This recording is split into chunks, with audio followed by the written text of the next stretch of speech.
Micu sormu, cu soresti mai catul limbric. Hain la suflet, să iubească nu știe. Una rece și apa tot e rece. Olimpiada prostei tot nu trece. Say hello to my little limbrick.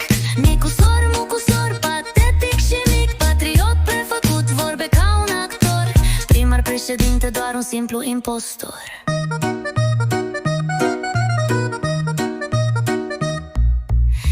Participa la prezident, e scenaristul de carton, e pe scena vieții. Cu vorbe și cu povete aruncante la gunoi.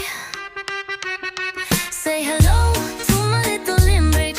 Micu sormu, cu sor, patetic și mic. Patriot prefăcut, vorbe ca un actor.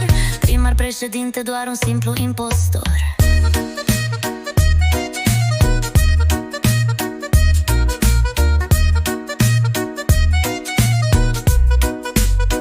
Marele povestitor, Ponta cu nasul lung, mincinos de meserie, dar mereu pe drumul de hotie.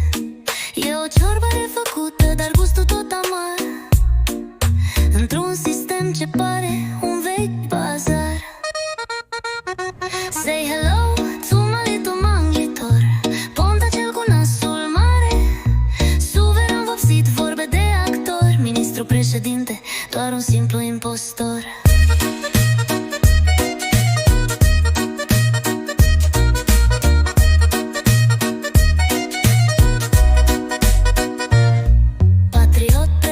Cu vorbe de ministru, promisiuni de șarte parcă scrise în registru. Prăduitor de vise, dar cu zâmbet senin. Pe scena vieții, doar un alt anonim. Say hello to my little limbrick.